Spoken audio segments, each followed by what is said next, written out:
Hello everyone, welcome back. Last वाले class तक में हम लोग फाउंडेशन का कंप्लीट कंक्रीटिंग होने तक का सारा प्रोसेस जो है वो हम लोग देख चुके हैं। अब हम लोग कॉलम फाउंडेशन के बाद आगे बढ़ेंगे कॉलम्स के ऊपर कि अब फाउंडेशन से जो रेनफोर्समेंट निकला हुआ है वो रेनफोर्समेंट हम लोगों का कॉलम का रेनफोर्समेंट निकला हुआ है। अब उसमें आपका रेनफोर्समेंट कैसे लगा है, क्या कैलकुलेशन आया, ड्राइंग में कहाँ दिख रहा है, ये सारी चीज़ें हम लोग समझेंगे। लेकिन अभी हम लोग क्योंकि फाउंडेशन में एक पार्ट छोड़ के रखे हुए थे जो था कि रेनफोर्समेंट कैसे हम लोग लगाते हैं। अभी तो आपको हम लास्ट टाइम जब ये स्मार्ट क्लास पे यही वाला ड्राइंग समझाए थे तो हम आपको इस ड्राइंग में कितने तरह की इन्फॉर्मेशन है वो भी पूरा नहीं समझा पाए थे। 1 घंटे का एक पूरे लेक्चर में बहुत सारा इन्फॉर्मेशन तो अभी आपका ड्यू है और शायद अभी भी इसको पूरा समझाने में आपको 2-3 घंटे लग सकते हैं। तो अभी शेड्यूल के हिसाब से तो ये पार्ट 1 पार्ट 2 अभी नहीं डिसाइड किए हैं। कोशिश करेंगे कि आज अगर 1 घंटे से ज़्यादा का भी लेक्चर हो तो उसमें हम आपको ये टोटल ड्राइंग जो है समझा सके। लेकिन इन केस अगर कुछ मिस हो जाता है, हमको अगर लगा कि अभी भी कुछ इन्फॉर्मेशन आपको पता होना है तो पार्ट 2 ले आएंगे। फिर शेड्यूल में सारे जितने लेक्चर्स हम आपको अभी तक दिए हैं वो सारे अपने अपने हिसाब से आगे बढ़ जाएंगे। ठीक है, अब वापस आइए कि हम लोग अब ये ड्राइंग आपको पता था, लास्ट टाइम भी आप देखे हैं, पीडीएफ भी शायद हम टेलीग्राम ग्रुप में दे दिए होंगे। ये ड्राइंग किसी दूसरे प्रोजेक्ट का है पहले जिस पे हम काम किए हुए हैं। अभी हम लोग इंटर्नशिप किसी और साइट पे कर रहे हैं। अब क्योंकि उसमें इन्फॉर्मेशन अवेलेबल नहीं है और जो ड्राइंग बना है वो लोकल लेवल पे बना है, जो किशनगंज ये शहर है यहाँ के इंजीनियर्स बनाए हैं, तो उनको एक स्टैंडर्ड क्राइटेरिया होता है कुछ ड्राइंग बनाने का कि कुछ बेसिक रूल होते हैं जो रूल पूरे इंडिया में फॉलो किया जाता है।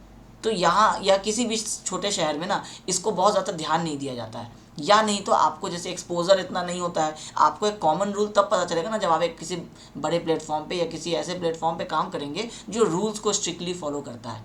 अभी हम आप जैसे किसी कॉलेज से पास आउट हुए हैं और हम लोग अगर अपना काम स्टार्ट कर दिए तो हम लोगों को जो प्रैक्टिकल कैसे काम होता है उसका रूल्स नहीं पता है, तो हम लोग अपने हिसाब से रूल्स बनाते हैं। वो ड्राइंग वैसे ही बना हुआ है।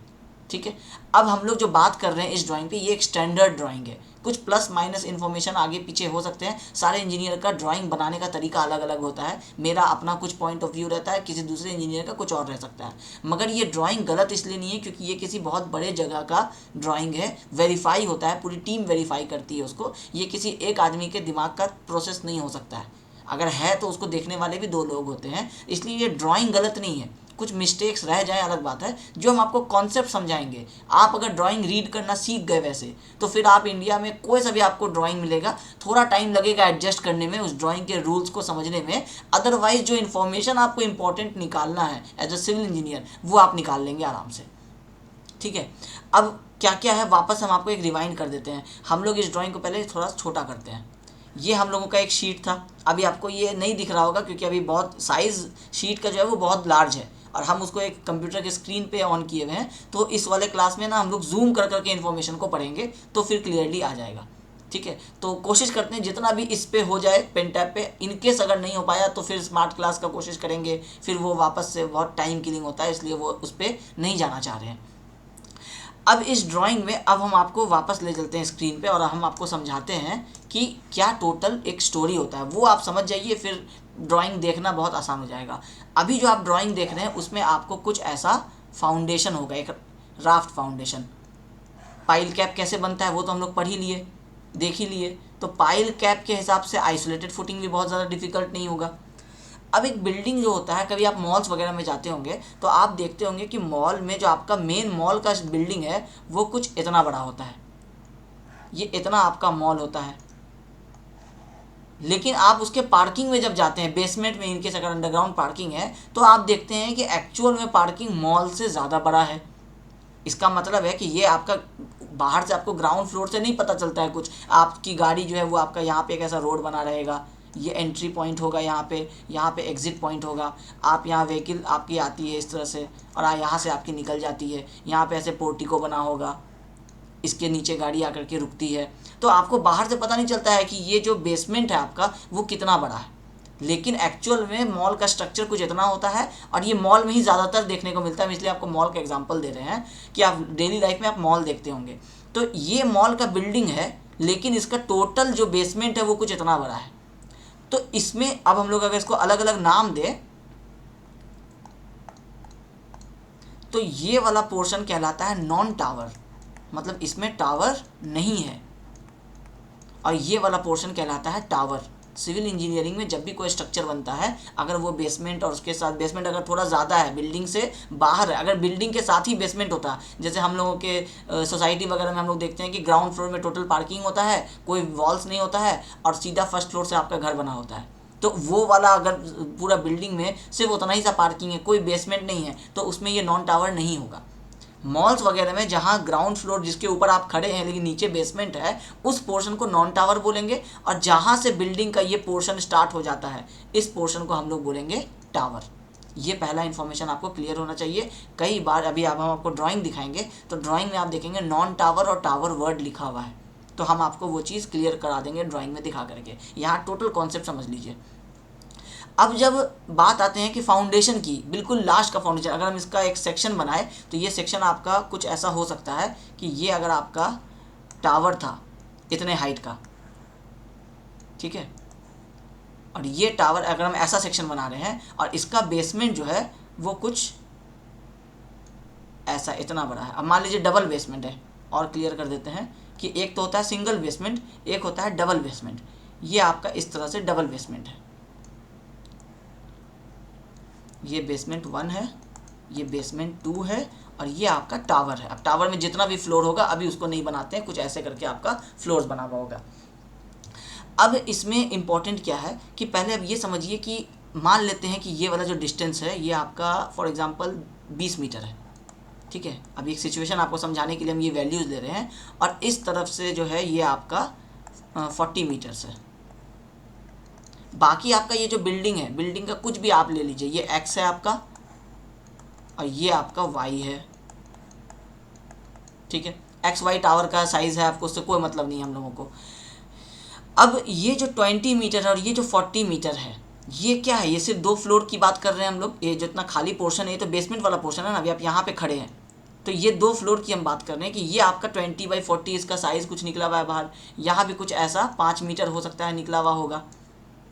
तो इसका जो स्लैब है जिस पे आप खड़े हैं, ये कैसे सपोर्टेड है? बीम्स पे सपोर्टेड होता है स्लैब। ये आपका एक कॉन्सेप्ट होता है, आपको ये पता होना चाहिए कि स्लैब का सारा लोड जो है ये आपका बीम पे जाता है, बीम का सारा लोड कॉलम पे जाता है।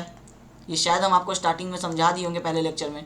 कॉलम का सारा लोड जो है वो आपका फाउंडेशन पे जाता है, और फाउंडेशन का सारा लोड जो है वो आपका सॉयल बियर कर लेता है, तभी आपका बिल्डिंग खड़ा रहता है। तो स्लैब है, इसका मतलब है कि स्लैब का लोड होगा तो वो कौन ले रहा है? बीम ले रहा है। इसका मतलब है कि अब इसमें बीम बनाना इंपॉर्टेंट हो जाएगा। तो अब हम यहाँ पे आपको बीम्स बना देते हैं जल्दी जल्दी। अब ये जो बीम्स है आपके, ये स्लैब का लोड तो बियर कर लेंगे, ये एक पैनल हो जाएगा, स्लैब का लोड बीम पे चला गया। अब ये बीम कहाँ सपोर्टेड होंगे? मान लेते हैं कि चलो आप साइड में अगर आप रिटेनिंग वॉल बना रहे हैं, जो कि जनरली बेसमेंट के केस में यही होता है, आप ब्रिक वॉल नहीं देते, आप आरसीसी का वॉल देते हैं। और आरसीसी का वॉल क्या करता है कि अपने साइड से आने वाला जो भी आपको सॉइल का लोड होता है वो सारे को बियर कर लेता है। अभी इस साइड में ये आपका बेसमेंट है, यहाँ पे अगर आपका बाहर रोड चल रहा है, इसका मतलब ये पूरा क्या होगा? मिट्टी भरा हुआ होगा। तो ये मिट्टी क्या करेगा? इसमें प्रेशर लगाएगा तो ये वॉल अंदर टूट ना जाए। ब्रिक वॉल होगा तो पक्का टूट जाएगा, क्योंकि वो लेटरल लोड जो है, जो ये फोर्स आएगा वो रेजिस्ट नहीं कर सकता है, वो तो वर्टिकल फोर्स रेजिस्ट कर सकता है ब्रिक वॉल। तो हम लोग आरसीसी का वॉल दे देते हैं। तो यहाँ और यहाँ में हम गैप कितना बताए थे? 40 मीटर्स। अगर हम लोग इसको फीट में कन्वर्ट करें तो अप्रॉक्सीमेटली 120 फीट के आसपास होता है, थोड़ा ज़्यादा ही होता है, 125 फीट के आसपास। तो 125 फीट का अगर आप 40 मीटर का अगर आप बीम का स्पैन देने लगेंगे, तो आप आरसीसी में पढ़ते हैं स्पैन बाय डेप्थ रेशियो। ये स्पैन बाय डेप्थ रेशियो क्या करता है? डिफ्लेक्शन को कंट्रोल करता है डिज़ाइन ऑफ आरसीसी स्ट्रक्चर में। तो अगर आप स्पैन 40 मीटर्स दे रहे हैं और आपको पता है कि अगर वो आपका कंटिन्यूस है तो मैक्सिमम क्या हो सकता है? 26 हो सकता है लिमिट। तो आपका यहाँ पे डेप्थ कितना रिक्वायर्ड आएगा? 4000 डिवाइडेड बाई 26 करके देख लीजिए, उतना डेप्थ तो आप प्रोवाइड ही नहीं कर सकते हैं। इसका मतलब है कि अब यहाँ पे आपको कॉलम्स भी लगेगा, तो आप क्या करते हैं? यहाँ पे कॉलम्स दे देते हैं इस जॉइंट्स पे, इस जॉइंट्स पे। जो आप अपने बेसमेंट्स में पिलर्स वगैरह देखते हैं कॉलम्स, वो क्या करते हैं कि वो इस बीम का हाइट ताकि कम रह सके, इसलिए यहाँ पे आपका कॉलम दिया रहता है। अब ये कॉलम्स क्या कर रहे हैं? इस बीम को भी छोटा कर दिए। तो मतलब स्लैब को तो पहले आप छोटा कर दिए बीम्स लगा के, बीम्स को छोटा कर दिए कॉलम्स लगा करके। अब कॉलम्स का आप क्या करेंगे? फाउंडेशन देंगे। तो ये आपका एक कॉलम है, सिंगल कॉलम है तो इसका एक फुटिंग आएगा ऐसा। ये भी अगर सिंगल है, अगर लोड बहुत ज़्यादा नहीं है, जो कि ऑब्वियस है नहीं होगा, 2 फ्लोर का लोड क्या ही होगा इस पर, तो ये आपका सिंगल इस तरह से करके आप सब में जो है एक आप अपना फुटिंग देंगे। तो ये क्या होगा आपका? ये नॉन टावर की अभी हम लोग आपको सारी बात बता रहे हैं। अब टावर में क्या होता है ये समझिए।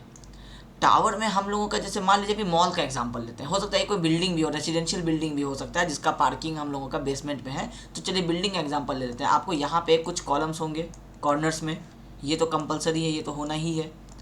अब मान लीजिए आप इसको जैसे 4 क्वार्टर्स इसमें आप बना रहे हैं, तो आप यहाँ पे एक कॉलम दिए, यहाँ दिए, और आप इसको 4 पार्ट में डिवाइड कर दिए। फिर उसके बाद आपका यहाँ सेंटर पे आप कॉलम नहीं देके यहाँ दे दिए कॉलम, कुछ यहाँ कॉलम हो गया। बहुत सारा हम लोग कॉलम बना देते हैं, जनरली घरों में हम लोगों का कुछ ऐसा ही होता है। अब मान लीजिए इसमें 2 क्वार्टर निकल रहा है, एक ये क्वार्टर है, एक ये क्वार्टर है। अब टोटल ये कितना है, मान लीजिए 10 स्टोरी है। तो जब 10 स्टोरी है या 5 स्टोरी है तो बहुत ज़्यादा हैवी लोड हो जाता है। आप इमेजिन कर सकते हैं 5 स्टोरी बिल्डिंग को आप जब नीचे खड़े होकर देखते हैं कितना ऊंचा होता होगा। तो उतना का कंक्रीट का सेल्फ वेट ही कितना होगा, उस पर लोग आएंगे, फर्नीचर आएगा वगैरह वगैरह, तो सारा लोड बहुत ज़्यादा हो जाता है। तो जब आप कैलकुलेशन करते हैं डिजाइन ऑफ आरसीसी स्ट्रक्चर में, एक फुटिंग आप निकालते हैं, आइसोलेटेड फुटिंग, जो ये वाला हम लोगों का है, सिंगल एक कॉलम है, इसके लिए हम लोग एक फुटिंग दे रहे हैं। जब इस तरह का हम लोग कैलकुलेशन करके यहाँ पे निकालते हैं कितना एरिया रिक्वायर्ड है, तो ये सेंटर वाला कॉलम हैवीली लोडेड होगा क्योंकि चारों तरफ से लोड आ रहा है, इस पे कम लोड आ रहा है तो ये ऐसे रिक्वायर्ड निकलता है, ये ऐसे रिक्वायर्ड निकलता है। तो ओवरलैपिंग आ जाता है, मतलब है कि इसका जो एरिया रिक्वायर्ड है और इसका जो एरिया रिक्वायर्ड है, दोनों के बीच में गैप नहीं बच रहा है। गैप बचेगा तभी तो ये अपना लोड डिस्ट्रीब्यूट करेगा। अब यहाँ इसको एरिया इतना देना है, यहाँ पे खुद का कंक्रीट आ रहा है, तो इसका एरिया रिक्वायर्ड तो वो पूरा नहीं होगा, इसका फुटिंग हमको ऐसे प्रोवाइड करना पड़ेगा, ऐसे प्रोवाइड करेंगे वो पास नहीं होगा। शिफ्ट करते हैं तो फिर भी नहीं पास हो रहा है, मतलब कुल मिला के शिफ्ट करेंगे तो इधर आएंगे और इधर भी तो एक ऐसे करके कॉलम फुटिंग चल रहा है। तो कुल मिलाकर के इतना फुटिंग्स हो जाता है, इतना फुटिंग्स हो जाता है कि हम लोगों को लगता है कि ये इतना सारा अलग अलग फुटिंग कैसे देंगे। तो पूरे को हम लोग क्या करते हैं, एक ही फुटिंग दे देते हैं, सिंगल फुटिंग, जो हम आपको ये ग्रीन कलर से बनाए हैं। ये मेरा वो सिंगल फुटिंग है। इसको हम लोग क्या नाम देते हैं, इसको हम लोग बोलते हैं राफ्ट। ठीक है, ये हम आपको स्टार्टिंग में बता दिए थे। अब आपको फिर से अभी समझ लीजिए इसको, ड्राइंग क्योंकि देखना है तो ड्राइंग देखने के पहले ये सारा कॉन्सेप्ट पता होना चाहिए। अभी तक हम आपको जितना भी बात बताए हैं इसमें से एक भी बात आपको बेकार नहीं है या फालतू नहीं है, सब का सब अभी ड्राइंग में काम आने वाला है। इसलिए अगर यहाँ तक अगर आप नहीं समझे तो वापस से दोबारा जाकर के वीडियो को देखिए, और ये पूरा जो अभी 12-15 मिनट हुआ है इस पूरे को ध्यान से सुनिए, क्योंकि इसके बाद आप ड्राइंग में जाएंगे। और ये जो हम आपको यहाँ येलो ग्रीन से ड्राइंग बना के दिए हैं, ड्राइंग में यही चीज़ पूरा ब्लैक कलर से होता है। जब पूरा ब्लैक से होता है तो आपको खुद से पहचानना पड़ेगा कि बाउंड्री का एंड कहाँ पे हो रहा है, राफ्ट का साइज़ क्या है। अभी इसमें आपको पता है कि अगर आपको ये वाला साइज़ पता चल जाए 40 मीटर है, तो आप बता देंगे ना कि राफ्ट आपका 40 मीटर बाई ये वाला साइज़ अगर आपका 30 मीटर है तो आप बता देंगे 30 मीटर है, तो आपको 40/30 राफ्ट पता चल गया। ड्राइंग में सब ब्लैक लाइन है, तो कौन सा ब्लैक लाइन राफ्ट का है, कौन सा ब्लैक लाइन रिटेनिंग वॉल का है। फिर रेनफोर्समेंट जो प्रोवाइड करते हैं ऐसे करके वो भी ब्लैक होता है, तो कौन सा लाइन रेनफोर्समेंट का, पता चला कि ये रेनफोर्समेंट ऐसे बाहर तक दिखाया हुआ है, आप यहाँ से मान लिए 40 मीटर और आप यहाँ से बना दिए, तो ये शिफ्ट होकर बिल्डिंग आगे की तरफ आ जाएगा। ब्लंडर, इसको बचाना होता है तो ड्राइंग को पढ़ना आपको आना पड़ेगा। अब ये होता है आइसोलेटेड फुटिंग, ठीक है, इसका इन्फॉर्मेशन डिफरेंट होता है रेनफोर्समेंट का। ये तो आप साइट पे देखें ना, अभी तक आप इंटर्नशिप कर रहे हैं, यहाँ से ऐसे कॉलम आ रहा है, यहाँ पे आपका ये फुटिंग आ रहा है। इस फुटिंग का जो आपका रेनफोर्समेंट का केजिंग होता है वो यू शेप का होता है, ये आप साइट पे देख चुके हैं। अभी आपको ड्राइंग में चाहिए वो इन्फॉर्मेशन, हम दिखा देंगे कहाँ पे है और कैसे पढ़ा जाता है। फिर उसके बाद ये तो हुआ एक्स एक्सिस वाला रेनफोर्समेंट। जो वाई एक्सिस में जो पढ़ रहा था रेनफोर्समेंट, जो केजिंग बना रहा था, वो जब आप क्रॉस सेक्शन कट करके देखिएगा तो आपको ऐसे डॉटेड दिखेगा, ये आपका हो गया बॉटम का। फिर आप आए टॉप का रेनफोर्समेंट प्रोवाइड करने, तो टॉप का रेनफोर्समेंट इसी से ऐसे मैच करता हुआ, यहाँ से ये बाहर चला गया, टॉप का रेनफोर्समेंट ऐसे करके आपका कुछ ऐसे प्रोवाइड होगा। फिर उसके बाद यहाँ टॉप वाला भी जो लेयर होगा, ये वाला रेनफोर्समेंट ऐसे होगा। तो ये हुआ आइसोलेटेड फुटिंग का। सेम अब इसी को आप राफ्ट समझ लीजिए, इसको एक्सटेंड कर दीजिए एक्स डिस्टेंस में पूरा बहुत ज़्यादा।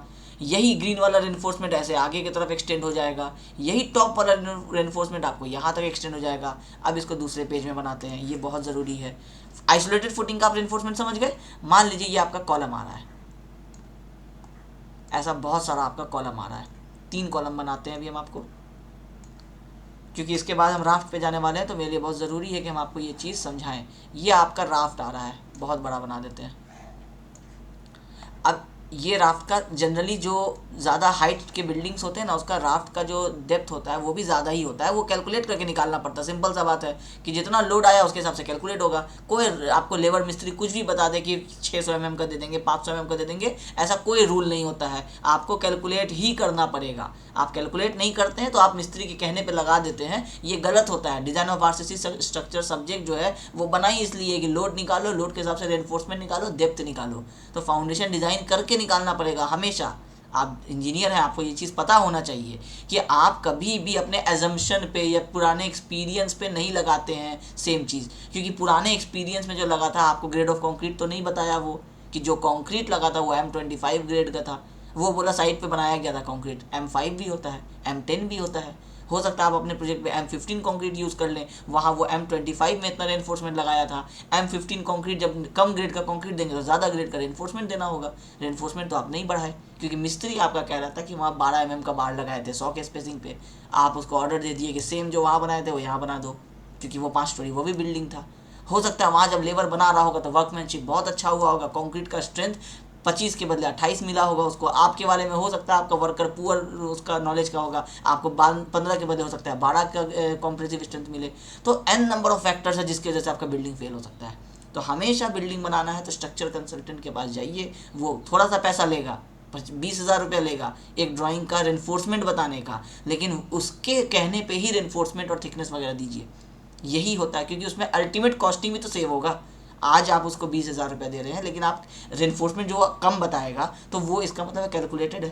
कैलकुलेटेड है तो आपका 20,000 रुपये रेनफोर्समेंट में भी तो बच ही जाएगा। तो अल्टीमेटली आपका पैसा कहीं नहीं जा रहा है। लेकिन ये लोग अब सोचते नहीं है ऐसा, इसलिए लोग खुद से ही ड्राइंग बना देते हैं सिविल इंजीनियर है बोल करके। लेकिन लोड कैलकुलेट करके आप कहाँ कैलकुलेट करके निकाले?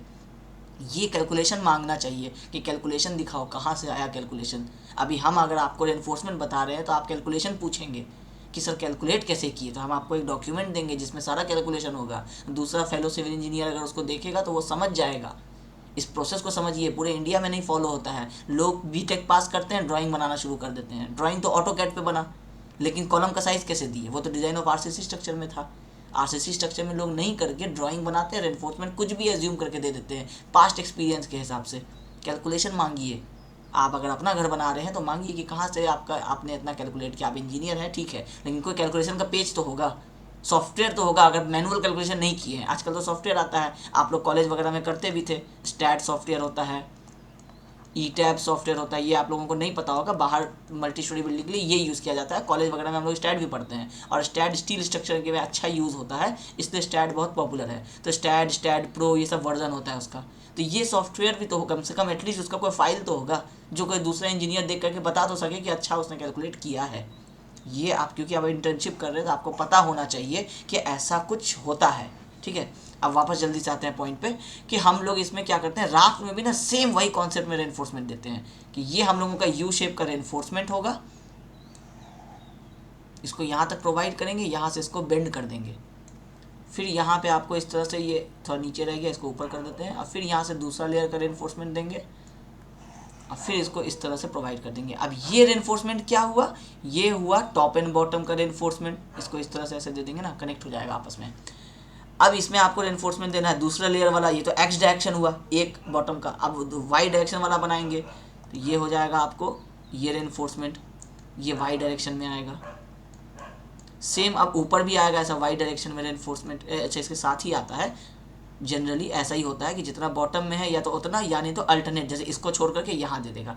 बॉटम से ज़्यादा टॉप में रेनफोर्समेंट जनरली नहीं होता है बहुत सारे केसेस है। जैसे ये कॉलम है, इसका दूसरा कॉलम यहाँ आता है। अब दूसरा कॉलम यहाँ आता है तो इसमें जब बेंडिंग मोमेंट डायग्राम आप देखेंगे ना तो वो कुछ ऐसा हो जाएगा। जब आप पढ़ते हैं तो आपको पता होगा कि ये पॉजिटिव बेंडिंग मोमेंट है, नेगेटिव बेंडिंग मोमेंट है। तो यहाँ नेगेटिव बेंडिंग मोमेंट आया तो यहाँ पे इसको नेगेट करने के लिए इतना दूर नेगेटिव रेनफोर्समेंट देना पड़ेगा एक्स्ट्रा। ये रेड और ब्लू इसलिए हम बनाए हैं कि रेड वाला रेनफोर्समेंट है जो आपको चल रहा था टॉप लेयर में, लेकिन एक्स्ट्रा बेंडिंग मोमेंट आ गया। तो एक्स्ट्रा आ गया तो यहाँ पे एक लेयर रेनफोर्समेंट और ऐसे पड़ेगा। जितना दूर ये बेंडिंग मोमेंट डायग्राम बनता है, कैलकुलेट किया जाता है ये सब चीज़ें, और फिर ऐसे रेनफोर्समेंट एक्स्ट्रा दिया जाता है। अभी हम आपको ड्राइंग में दिखाएंगे, इसलिए अभी ये इन्फॉर्मेशन हम आपको बताएं, ठीक है। अब ये हुआ कि आप रेनफोर्समेंट प्रोवाइड कर दिए, ठीक है। अब ये हुआ आपका, ये मेरा ड्राइंग बनाने का पर्पज़ क्या है कि ये हुआ आइसोलेटेड फुटिंग, आप इसको कह सकते हैं। राफ्ट भी एक तरह से आइसोलेटेड फुटिंग है, लेकिन आइसोलेटेड में सिंगल कॉलम होता है। इसमें मल्टीपल कॉलम्स है, लेकिन रेनफोर्समेंट का जो प्लेसिंग होगा वो आइसोलेटेड फुटिंग के जैसा ही होगा। एक्स और वाई का पहले ये आप एक बनाएंगे वाई वाला, उसके बाद आप इसके ऊपर एक्स वाला रेनफोर्समेंट दिए, ये हो गया बॉटम का केज जो अभी हम लोग इंटर्नशिप में पढ़े थे। फिर इसके ऊपर में आप एक रेनफोर्समेंट ऐसे फिर से लगाएंगे, फिर से आप दूसरा ये वाला रेनफोर्समेंट ऐसे लगा देंगे, बन गया पूरा केज। अब आप इसको कॉन्क्रीटिंग कर दिए।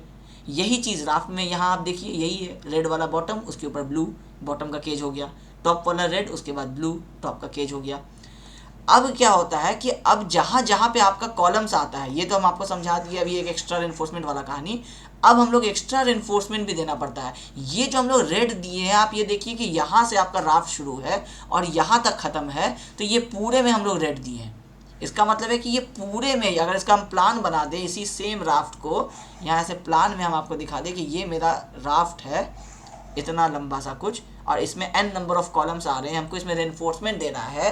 तो अगर हम ये रेड वाले रेनफोर्समेंट को बनाना चाहें तो ये रेनफोर्समेंट क्या होगा, ये ऐसा कुछ रेनफोर्समेंट होगा, फिर कुछ स्पेसिंग के बाद दूसरा होगा। ये रेड वाला रेनफोर्समेंट यही तो आप देख रहे हैं ना कि ये ऐसे रेनफोर्समेंट आपको पड़ा हुआ है। ठीक है, थोड़ा सा टाइम लगेगा, इसको हम बना ही देते हैं, आपको पूरा क्लियर हो जाएगा ड्राइंग। पीडीएफ में कम टाइम लगेगा। ये आप बना दिए रेड वाला बार बॉटम का। अब इसके ऊपर आपको ऐसे करके ब्लू बार भी देना था, आप ऐसे करके ब्लू बार प्रोवाइड किए। अब ये ब्लू बार हम पूरा नहीं दिखाते हैं, थोड़ा लेयर दिखा देते हैं आपको, मेन इस कॉलम तक आ जाते हैं हम। ये आप इस तरह से करके बॉटम का केजिंग आप तैयार कर दिए। और ये जो रेनफोर्समेंट होता है ना, ये आपको पूरे राफ्ट में मिनिमम देना ही पड़ेगा। अगर आप सोचेंगे कि यहाँ हम ब्लू बार छोड़ देते हैं, अब यहाँ से देते हैं, अगर आप ऐसा सोच रहे हैं तो यहाँ तो केजिंग नहीं बना। यहाँ जब लोड पड़ेगा तो जैसे ये गिटार के तार की तरह देखिए ना कि ये वाला पोर्शन जो होगा ये आपको कुछ ऐसा इधर निकल जाएगा, ये वाला पोर्शन ऐसा निकल सकता है, बीच में क्या बचा, कंक्रीट, तो वो अल्टीमेटली फेल हो जाएगा वहाँ से। तो ये चीज़ नहीं कर सकते हैं। ये चीज़ कैसे नहीं हो पाएगा, ये तब होगा ना जब आप पूरे में रेनफोर्समेंट देंगे। इस पूरे पोर्शन में आप रेनफोर्समेंट देंगे, मतलब जितना रिक्वायरमेंट के हिसाब से आया है उतने में आप प्रोवाइड करेंगे। तो आप रेनफोर्समेंट का गैप जो है वो नहीं छोड़ सकते हैं। तो एक रेनफोर्समेंट तो ये हो गया जो आप थ्रू, इसको हम लोग बोलते हैं थ्रू आउट रेनफोर्समेंट। ये है आपका थ्रू आउट रेनफोर्समेंट था। ये तो देना ही देना है, नहीं देंगे तो ये आरसीसी बोल करके फुटिंग ही नहीं बनेगा, ये तो पीसीसी बीच में बन जाएगा ना। जितना दूर रेनफोर्समेंट शिफ्ट हो जाएगा लोड पड़ने से उतना दूर ये पीसीसी हो जाएगा। तो रेनफोर्समेंट का केजिंग पूरा होना चाहिए। सेम ये बॉटम का केज हुआ, सेम कलर ऊपर है, सेम आप इसको कॉपी पेस्ट करके ऊपर बना दीजिए इसी के जस्ट, तो वो हो जाएगा आपका टोटल केजिंग। अब क्या होता है, जो इंपॉर्टेंट कॉन्सेप्ट है जो आप लोगों को पता नहीं पता होगा कि नहीं, जहाँ पे कॉलम का लोड पड़ता है उस जगह पे कॉमन सेंस लगा के देखिए कि लोड यहाँ से डिस्ट्रीब्यूट होता है 45 डिग्री पे, यहाँ से डिस्ट्रीब्यूट होता है 45 डिग्री पे, फिर यहाँ से भी कुछ ऐसे ही होता है।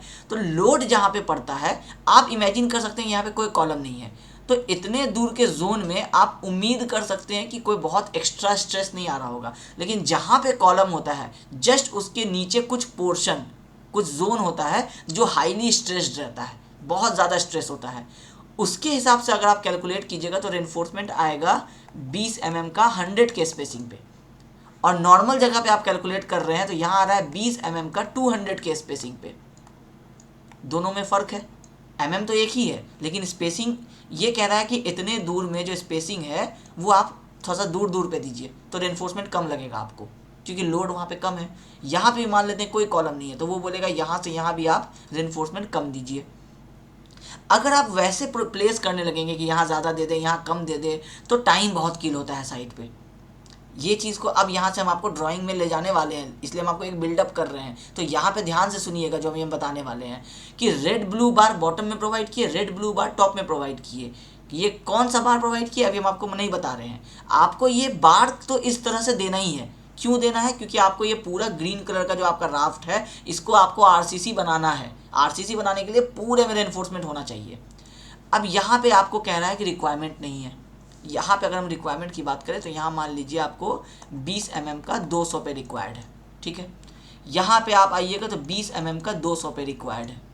यहाँ पे आप आइएगा तो 25 mm का 100 पे रिक्वायर्ड है, ठीक है। इसको दूसरे तरीके से देख लीजिए, एक 20 mm का एरिया होता है, पाई बाई 4 × 20 स्क्वायर कीजिएगा तो ये आएगा 314 mm स्क्वायर, ठीक है। एक्चुअली ये जो निकलता है ना, ये एरिया में निकलता है।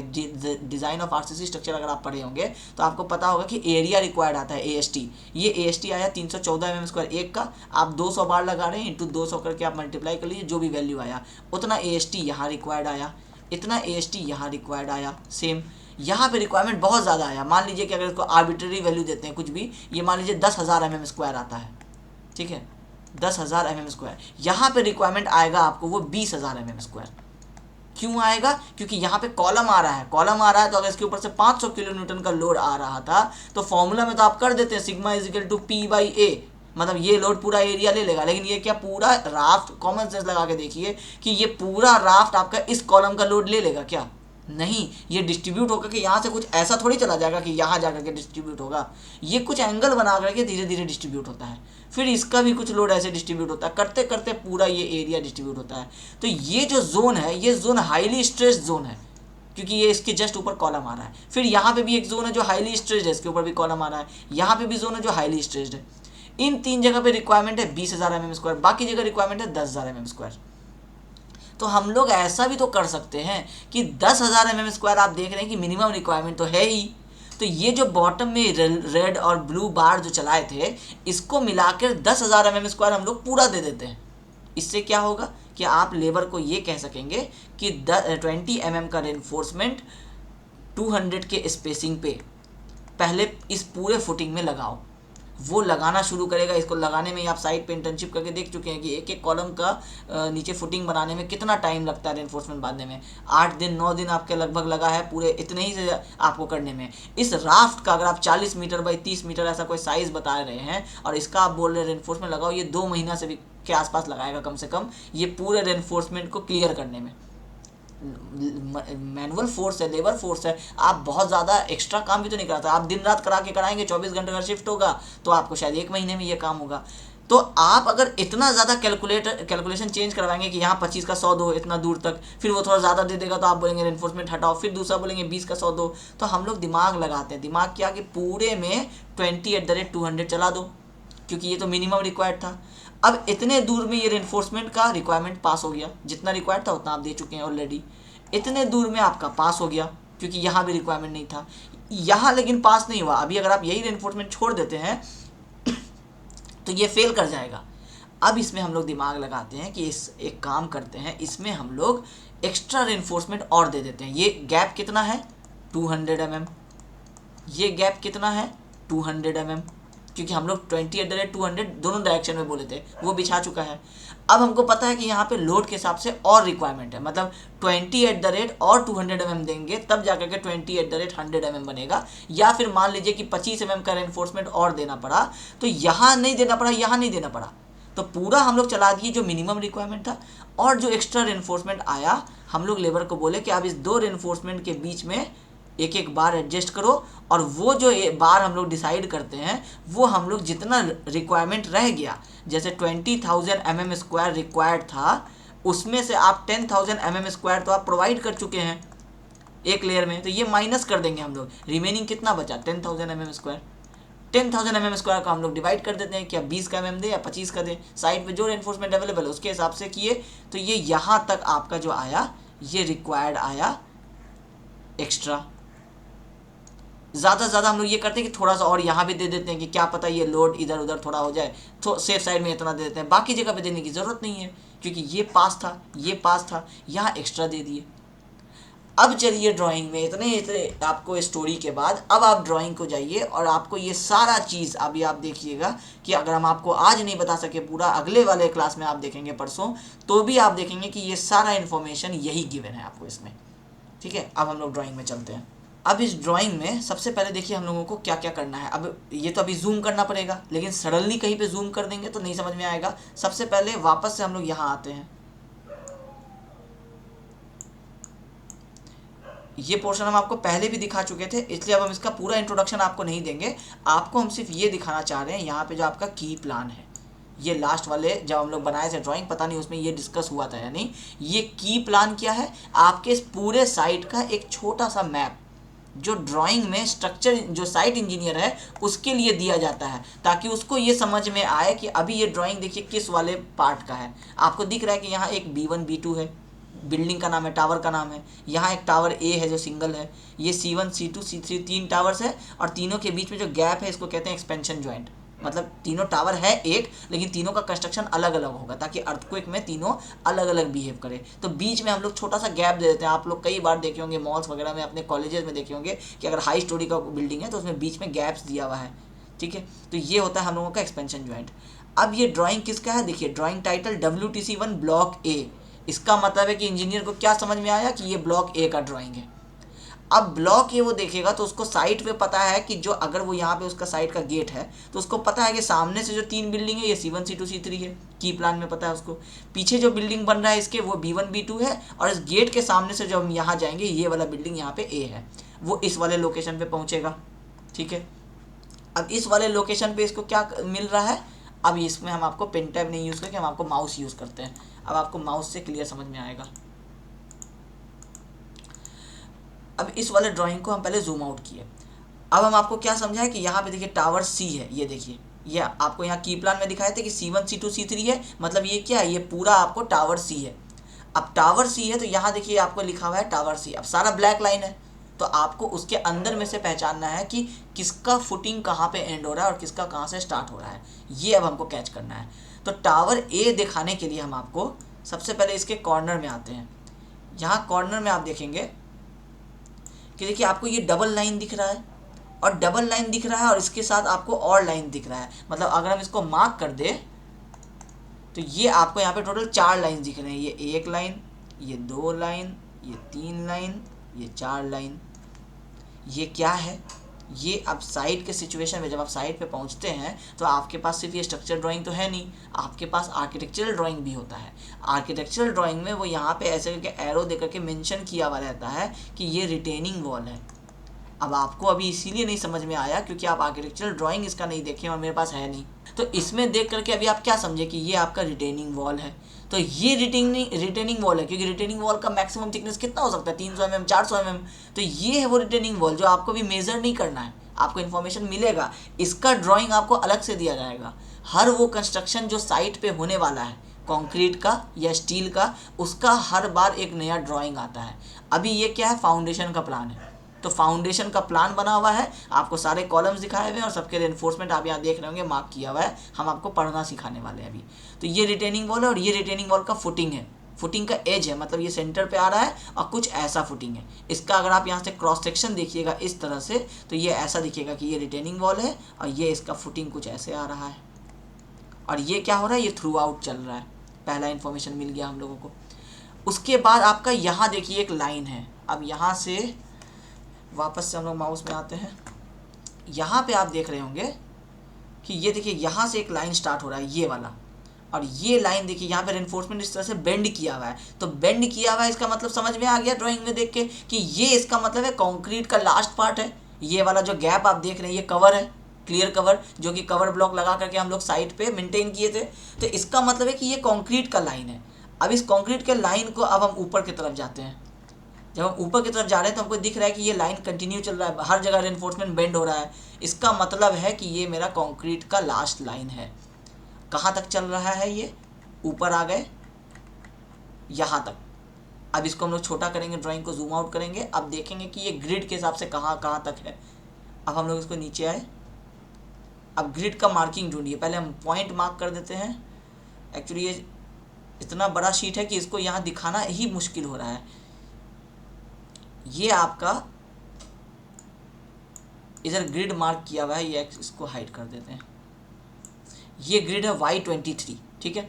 अब Y23 के स्ट्रेट में आप गए तो आपको दिखा कि ये वो पॉइंट है जो आपको Y23 से 2000 का आपको देखिए मेजरमेंट दिया हुआ है। और हम आपको लास्ट टाइम जब ड्राइंग पढ़ाए थे हम आपको बताए थे कि जनरली सारे डायमेंशंस mm में होते हैं। तो आप मान के चलिए कि ये आपका 2000 mm है। Y23 से 2000 पे पहला पॉइंट मिला। ये हम लोग लास्ट टाइम भी डिस्कस किए थे, आपको याद होगा कि हम आपको बताए थे कि 2000 पे मेरा फुटिंग है। अब इसको हम लोग जैसे ही जूम आउट करके आगे की तरफ जाते हैं तो आपको दिख रहा होगा कि ये वाला जो कॉर्नर है ये भी मेरा एज है। इसका मतलब है कि मेरा इधर वाला एज और इधर वाला एज 2 मिल गया। अब हम लोग नीचे की तरफ आएंगे। नीचे की तरफ आएंगे तो यहाँ पे भी आपको ये एज देखिए, ये वाला दिख गया है। हम बार बार मार्क कर दे रहे हैं आपको। लेकिन क्योंकि अब इसमें जैसे ही आगे बढ़ते हैं तो ये मार्किंग चेंज हो जाता है इसकी वजह से, इसलिए कोई ऑप्शन नहीं है मेरे पास। उसके बाद इस वाले एज पे आइए, यहाँ भी आपको दिखेगा कि Y23 से ये 2000 के एज पे आपको ये वाला फुटिंग आ रहा है। इसका मतलब है कि अब ये Y23 से नहीं आ रहा है, यहाँ देखिए ये क्या ग्रिड है, ये है Y25। इसका मतलब है कि Y24, Y23 ये 3 ग्रेड था इधर, सॉरी 3 ग्रिड था, Y23, Y24, Y25। तो Y23 से 2 मीटर ऊपर ये फुटिंग का एज है और Y25 से 2 मीटर नीचे ये वाला फुटिंग का एज है। इसका मतलब है कि ये राफ्ट यहाँ से लेकर के, अब हम जूम नहीं करते हैं नहीं तो ये चेंज हो जाएगा, ये यहाँ से लेके यहाँ तक मेरा राफ्ट का विड्थ है, मतलब चौड़ाई है, लेंथ तो हम लोगों का इधर मिलेगा। तो Y23 और Y24 के बीच में ये गैप कितना है, 8.3 मीटर, और ये हर जगह 8.3 है, इसका मतलब यहाँ भी 8.3 है। अब हम अपने आप को हटा देते हैं, इसका मतलब यहाँ देखिए यहाँ भी 8.3 है। तो आप कह सकते हैं कि अगर इधर से इधर तक 2 मीटर है, इधर से इधर नीचे तक 2 मीटर है, अब बीच में इनके बीच का स्पेसिंग 8.3 मीटर है, तो 8.3 कितना हो गया, 16.6 प्लस 2 प्लस 2 20.6, तो टोटल विथ आपका कितना निकल कर के आ गया, 20.6। इंजीनियर को ये पहला चीज़ समझ में आ गया कि 20.6 मीटर का ये राफ्ट है। उसके बाद कहाँ से कहाँ तक आएगा, तो वो वाई डायरेक्शन में मिल गया कि Y23 से Y25 के बीच में ही राफ्ट बनेगा। अगर ऊपर नीचे कर देगा तो वो पूरा का पूरा बिल्डिंग शिफ्ट हो जाएगा इधर उधर, क्योंकि जिधर राफ्ट बन जाएगा उधर ही पूरा बिल्डिंग बनाना पड़ेगा। तो ये लोकेशन भी ग्रिड से मिल जाता है। अब इसके बाद यहाँ से फिर वो लेंथ देखेगा, सेम प्रोसेस में आप लेंथ देख लेंगे, जहाँ पे वो एंड मिलेगा ये ग्रिड टू ग्रिड का डिस्टेंस जोड़ लीजिएगा और ये वाला रिमेनिंग डिस्टेंस भी आपको बता ही देगा, कहीं ना कहीं पे आपको लेंथ विथ मिल जाएगा। पहले भी डिस्कस हो चुका है एक ड्राइंग में, इसलिए अब इस पर आगे नहीं जा रहे हैं। अब हम लोगों का आज पॉइंट है कि हम लोग रेनफोर्समेंट कैसे पढ़ेंगे। अब रेनफोर्समेंट में आपको 2 चीज़ मिला इसमें, पहला मिला आपको आइसोलेटेड फुटिंग, ये दिख रहा है आपको, दूसरा मिला आपको ये वाला राफ्ट। अब आइसोलेटेड फुटिंग का हम लोग रेनफोर्समेंट कैसे पढ़ेंगे, ये जो आपका ड्राइंग है ये है आपका फाउंडेशन प्लान इन डिटेल में, ये सिर्फ इसमें राफ्ट का इन्फॉर्मेशन है। अब हम आपको दूसरा ड्राइंग दिखाते हैं, अभी क्योंकि अब करंट चल रहा है तो हम आपको यहीं पे दिखाई देते हैं कि आपको आइसोलेटेड फुटिंग का इन्फॉर्मेशन कहाँ मिलता है। ड्राइंग में ही रहता है, इस वाले पार्ट में नहीं है, इसका नेक्स्ट वाला पार्ट में आता तो आइसोलेटेड फुटिंग का इन्फॉर्मेशन मिल जाता। इस वाले में क्योंकि बहुत रेनफोर्समेंट था, इसमें सिर्फ इसका रेनफोर्समेंट था, राफ्ट का। हम आपको पहले ये दिखा देते हैं ताकि एक नॉन टावर का एरिया क्लियर हो जाएगा, आप नॉन टावर का रेनफोर्समेंट पढ़ना समझ जाएंगे, फिर हम लोग आएंगे टावर वाले पोर्शन में, ठीक है। अब देखिए जैसे इसी वाले प्रोजेक्ट की बात कर लेते हैं कि इसमें भी आप देख रहे होंगे कि सेम यही है, ये राफ्ट है और ये आपका आइसोलेटेड फुटिंग्स है कुछ। अब इन फुटिंग्स का इन्फॉर्मेशन देखिए आपको यहाँ पे गिवन है, उस वाले में नहीं गिवन था क्योंकि वो उसके आइसोलेटेड फुटिंग के लिए वो ड्राइंग नहीं था। इसमें क्या गिवन है, F3 F3 F3। अभी इन तीनों की ही बात करते हैं। कॉलम का नंबरिंग किया हुआ है NT7 NT7 NT7, मतलब NT मतलब नॉन टावर, ये ऐसा नेमिंग करने का तरीका होता है, और C1 इसलिए क्योंकि तीनों का साइज सेम है, तीनों का रेनफोर्समेंट भी शायद सेम होगा, तभी तो तीनों सेम है। सेम नंबर देख के तो आप यही समझेंगे ना कि F3 मतलब तीनों फुटिंग एक जैसा है, NT7 तीनों का नाम है मतलब तीनों कॉलम से एक जैसा है। और हम लोग देख लेते हैं इसमें क्या किस टाइप का है, सब F3 लिखा हुआ है और यहाँ एक आपको दिया हुआ है F4, इसका मतलब है कि ये वाला जो है आपका F4 है, बाकी सारा F3 है, कॉलम लेकिन सारा ही NT7 है। अब आपके दिमाग में आएगा कि सर जो अभी तक हम लोगों को नहीं मिल रहा है वो यही है कि ये F3 F4 का साइज़ क्या है पहला, ताकि ये एरिया मिल जाए आपको, इसका रेनफोर्समेंट क्या है दूसरा, ये पता होना चाहिए, तीसरा कि ये कॉलम NT7 का साइज़ क्या है, क्योंकि लेआउट करेंगे आप तो कॉलम का साइज़ पता होगा तभी तो फुटिंग का साइज़ मार्क करेंगे वहाँ से, प्लस कॉलम का रेनफोर्समेंट भी आपको फुटिंग में साथ साथ खड़ा करना है, तो इसका मतलब है कि चौथा आपको कॉलम का रेनफोर्समेंट पता होना चाहिए। तो यहाँ पे लिख देते हैं कि पहला आपको चाहिए फुटिंग साइज, ये बहुत ज़रूरी बात बता रहे हैं इसलिए इसको ध्यान रखना है। दूसरा आपको चाहिए फुटिंग रेनफोर्समेंट, तीसरा आपको चाहिए कॉलम का साइज़ और चौथा आपको चाहिए कॉलम का रेनफोर्समेंट। ये 4 चीज़ जब तक आपको नहीं पता चलेगा आप फाउंडेशन का काम स्टार्ट नहीं कर पाएंगे। ये चारों चीज़ आपको यहाँ ड्राइंग में मेंशन है। नीचे आप देखिएगा आपको यहाँ पे क्योंकि वो प्लान दिखाया है, तो प्लान दिखाया है तो क्या है कि इंजीनियर को उसका सेक्शन भी पता होना पड़ेगा ना कि किस तरह से रेनफोर्समेंट आ रहा है, किसको बेंड करना है, किसको बाहर निकालना है, ये सारा इस प्लान और एक सेक्शन में दिया जाता है। इस प्लान में क्या लिखा हुआ है, typical isolated footing plan in basement. इसका मतलब है कि वो कहना चाह रहा है, टिपिकल वर्ड जैसे ही यूज़ हो जाता है मतलब वो कहना चाह रहा है कि ऐसा कोई भी मतलब आइसोलेटेड जितना भी फुटिंग आपको बेसमेंट में मिलेगा वो उसका ये टिपिकल बना दिया है। टिपिकल मतलब क्या कि हम एक इन्फॉर्मेशन दे दे रहे हैं, सब पे वैलिड होता है वो, चाहे F3 हो, F4 हो, F5 हो। क्या इन्फॉर्मेशन दिया है, इधर लिखा है आपका L, ये जो हम रेड से मार्क किया, और एल के बाद ये सेंटर लाइन से इक्वल इक्वल लिख दिया। इसका मतलब क्या है कि ये जो कॉलम का ग्रिड आप मार्क किए हैं डॉटेड वाला, इस डॉटेड से इधर और इधर ये एल बराबर होगा। इसका मतलब है कि अगर आपका 4000 mm का फुटिंग था 4000 बाई 4000, तो इसका मतलब ये 4000 में से इधर 2000 होगा, इधर 2000 होगा। कौन बोल रहा है ऐसा? ड्राइंग बोल रहा है। जो भी इंजीनियर डिसाइड किया वही आपको पढ़ना है यहाँ पे। बी को भी ये देखिए सेंटर ग्रिड कॉलम के सेंटर लाइन से इक्वल इक्वल बोल रहा है, मतलब है कि ये भी 4000 था तो ये भी 2000 होगा, ये भी 2000 होगा। ठीक है, अब ये हो गया, साइज़ पता चल गया। मान लेते हैं अभी हमको ये नहीं पता कि 4000 बाई 4000 है कि नहीं, वो यहाँ पे बगल में लिखा हुआ है, अभी हम आपको दिखा देंगे। अभी मेरा फोकस है यहाँ, आपको सारा चीज़ लिखा हुआ है। ठीक है, अभी इस पर मेरा फोकस है कि ये अगर मेरा 4000 बाई 4000 था, ये हमको समझ में आ गया। अब ये कैसे डिस्ट्रीब्यूट होगा, हो सकता है इधर उधर हो, तो ये इक्वल इक्वल लिख दिया। इसके बाद आप देखिए कि आपको डॉटेड में रेनफोर्समेंट दिखाया है, डैश डैश लाइन जो आप देख रहे हैं। तो हम लोग डैश लाइंस बिल्डिंग ड्राइंग में जब पढ़ते हैं तो हम लोग पढ़ाते हैं कि ये आप पढ़े होंगे अपने कॉलेज में कि इस तरह का जब डॉटेड लाइन हो तो इसको हम लोग बोलते हैं हिडन लाइन। अब इस हिडन लाइन का यूज़ कहाँ करते हैं हम लोग? सिविल में, जहाँ पे हम लोग जैसे टॉप से प्लान देख रहे हैं तो हम लोग ऐसा मानते हैं कि अगर टॉप का कंक्रीटिंग नहीं किया हुआ है, सिर्फ टॉप पोर्शन का, या नहीं तो हम लोग ऊपर से देख रहे हैं तो हम लोगों को दोनों रेनफोर्समेंट नज़र नहीं आएगा, जो टॉप लेयर में था जो बॉटम लेयर में था, क्योंकि वो तो पूरा कंक्रीटिंग किया हुआ है। तो हम लोग सोचते हैं कि दोनों को अगर स्ट्रेट लाइन दिखाएंगे तो साइड पे पता कैसे चलेगा कि दोनों में से टॉप का लेयर कौन सा है, बॉटम का लेयर कौन सा है। तो एक जनरल रूल जो पूरे इंडिया में, पूरे वर्ल्ड में फॉलो किया जाता है, इस बात को याद रख लीजिएगा साइट इंजीनियरिंग करने जा रहे हैं तो, कि बॉटम का रेनफोर्समेंट हमेशा ऐसे डॉटेड लाइन से दिखाया जाता है, और सेम उसी जगह पे अगर टॉप का ऐसे लाइन बना रहेगा, इसका मतलब है कि ये आपका टॉप रेनफोर्समेंट का लाइन है। ये हिडन वाला क्या है? बॉटम रेनफोर्समेंट का लाइन है। आज हम बता दे रहे हैं, ये फाइनल है ड्राइंग रीड करने का, ये सबसे बेसिक कॉन्सेप्ट है। अगर आपको इंटरव्यू में आप गए, आपको एक ड्राइंग दिया जाएगा पढ़ने के लिए, चेक करने के लिए दिया जाता है कि इंजीनियर ड्राइंग पढ़ सकता है कि नहीं, नहीं तो उसको रखेगा कौन साइड पे? जब ड्राइंग पढ़ के काम ही नहीं करा सकता तो उसको क्यों रखा जाएगा? तो ड्राइंग पढ़ने देगा, आपको पूछता जाता है, वहाँ का एक सबसे बेसिक क्वेश्चन होता है कि इस ड्राइंग में बॉटम का रेनफोर्समेंट कितना मार्क किया हुआ है, आप बताइए। तो आपको इस ड्राइंग को पढ़ के बताना पड़ेगा कि कितना मार्क किया। इसमें नहीं दिया हुआ है तो आपको भी हम समझा दे रहे हैं, आपको वही चीज़ करना होगा।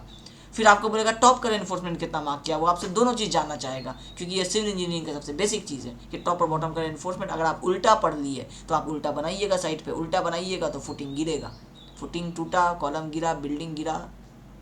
ठीक है, तो इसीलिए आपको ये हो गया, ये कॉन्सेप्ट याद रखना है, स्टार लगा देते हैं हम इसको कि ये बॉटम वाला हिडन, टॉप वाला इसको कहते हैं फॉर्म लाइन या कंटिन्यूस लाइन।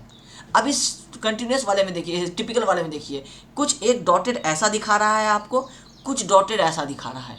इसका मतलब एक्स और वाई का रेनफोर्समेंट है ये, और ये बॉटम वाला है। ठीक है, एज पे आप देखिएगा कैसे का कि एक डॉट बना हुआ है ऐसे करके ब्लैक कलर का।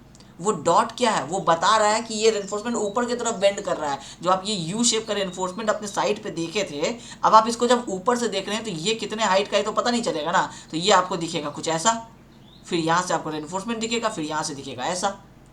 तो बस यही चीज़ यहाँ पे, ये डॉटेड लाइन और ये डॉटेड लाइन बना हुआ है। ठीक है, ये आपको समझ में आ गया। अब आपको इसका ये नहीं पता कि इसका सर साइज़ क्या है, क्या है रेनफोर्समेंट का, और इसका स्पेसिंग क्या है। तो इसके लिए देखिए, इसी डॉटेड वाले लाइन को इस डायरेक्शन में जो चल रहा था, इसको मार्क करके ये एरो दिखाया है। एरो वाला लाइन भी कंटिन्यूस होता है, उससे कंफ्यूज नहीं होना है। एरो दिखाया है और वो क्या कह रहा है? TB by RB। TB का मतलब है कि टॉप का रेनफोर्समेंट, ठीक है, RB का मतलब है बॉटम का रेनफोर्समेंट। अब ये मेरे ड्राइंग में ऐसा ही है मार्किंग, क्योंकि हम लोगों के एक ऑफिस में ऐसा ही होता था। जो भी यहाँ पे लिखा हुआ है वो वहाँ ड्राइंग के टेबल से मैच हो जाएगा, आप समझ जाएंगे अभी 2 मिनट बाद। ठीक है, ये हो गया इस डायरेक्शन का। अब इस डायरेक्शन का रेनफोर्समेंट भी देखिए यहाँ मार्क किया है TL-RL। इसका मतलब है कि अगर टॉप की बात कर रहा है, अच्छा चलिए हम आपको ये अभी समझा ही देते हैं। यही वो आपका टिपिकल फुटिंग है जो आप साइड पे बना रहे हैं अपने अभी इंटर्नशिप में, ऐसा वाला ये रेनफोर्समेंट है, इसमें ये वाला गोल दिए हुए हैं, और सेम यहाँ पे ऊपर भी आ रहा है। ठीक है, ऐसे ही समझिए अभी इसको। अब इसमें आपको क्या कर रहा है कि ये देखिए, ये जो रेनफोर्समेंट है इसको एरो लगा करके मार्क किया है RB। तो मतलब है कि जब आप सेक्शन 1 देखेंगे तो सबसे बॉटम में कवर प्रोवाइड करने के बाद सबसे पहले कौन सा लेयर प्रोवाइड किया, ये गोल वाला डॉट प्रोवाइड किया या ये स्ट्रेट वाला लाइन प्रोवाइड किया। तो आपको दिख रहा है कि गोल वाला डॉट ऊपर है इसके रेड लाइन के, इसका मतलब है कि पहले आरबी प्रोवाइड किया। तो आपको पता चल गया कि इस डायरेक्शन का रेनफोर्समेंट जो है बॉटम का वो आरबी है इस ड्राइंग में। इस डायरेक्शन वाले का क्या नाम है, कहीं ना कहीं पे तो मार्क किया होगा। देखिए ये एरो लगा करके आरएल लिखा हुआ है, ये एरो यहाँ खत्म हुआ और इसको एक्चुअली इसको यहाँ से दिखाना था ऐसे, यहाँ ये ठीक दिखाया है, थोड़ा लगता है शिफ्ट हो गया है ड्राइंग बनाते समय, ये ऐसे दिखाया है। ये क्या है नाम इसका, आरएल। इसका मतलब है कि इस साइड में जो रेनफोर्समेंट आना है इसका नाम शीट में क्या मिलेगा आपको, आरएल। इस साइड वाला क्या मिलेगा, आरबी, क्योंकि यहाँ लिखा हुआ था। तो आरबी और आरएल ये दो रेनफोर्समेंट है, अगर आप इस तरह से प्रोवाइड करने लग जाइएगा तो आरबी और आरएल से आपका बॉटम का रेनफोर्समेंट हो जाएगा। टॉप में आइएगा, सेम देखिए, सबसे ऊपर होगा टीबी और उससे नीचे होगा टीएल, क्योंकि ये एरो से यहाँ मार्क किया हुआ है। इसका मतलब है कि टीबी टीएल जो है ये टॉप के रेनफोर्समेंट है, आरबी आरएल जो है ये बॉटम के रेनफोर्समेंट है। अब ये बी और एल ये बताता है कि दोनों किस साइड वाले में अगर अनइक्वल हो, मान लीजिए 2400 mm बाई 4000 mm का फुटिंग हो, तो इसका मतलब है कि कोई एक इसमें से एल होगा, कोई एक बी होगा। अगर दोनों 4000 बाई 4000 होता तो आप किसी को भी एल बी कह लो, कोई इश्यू नहीं है, रेनफोर्समेंट एक जैसा होता। लेकिन अनइक्वल वाले में एल और बी अलग अलग होता है। तो इंजीनियर अगर इसको एल बोल रहा है और इसको बी बोल रहा है तो उसको बताना भी पड़ेगा कि एल के डायरेक्शन में रेनफोर्समेंट अलग होगा, बी के डायरेक्शन में अलग होगा, इसीलिए ये आर एल और आर बी है। एल और बी से आप समझ जाएंगे। अब आते हैं हम लोग इसमें, जो मेन प्लान था हम लोगों का ये वाला, यहाँ पे भी देखिए आपको ये एल और बी बना हुआ था, तो एल और बी था, तो अब वो अगर वो आर एल कह रहा है यहाँ पे और यहाँ पे आर बी कह रहा है, तो ये आर एल का देखिए डायमेंशन कैसे है, ये डॉटेड लाइन ये वाला है, मतलब ये रेनफोर्समेंट ऐसे ऐसे चलेगा, मतलब ये रेनफोर्समेंट ऐसे चलेगा, आर एल मेरा पूरे इस फुटिंग में मेरा आर एल ऐसे चलेगा। तो ये किसके लेंथ में चला, एल के लेंथ में चला। टोटल जितना एल का लेंथ होगा उसी हिसाब से रेनफोर्समेंट होगा, जिसका नाम पड़ा R L. R B, R B कौन सा होगा, ये वाला होगा, क्योंकि अब ये आर मतलब बॉटम, इसमें हम लोग आर को बॉटम मान के चल रहे हैं, टी से तो टॉप बोले हैं, तो ये बी के अलॉन्ग जो लेंथ चलेगा ये मेरा आर बी हो जाएगा।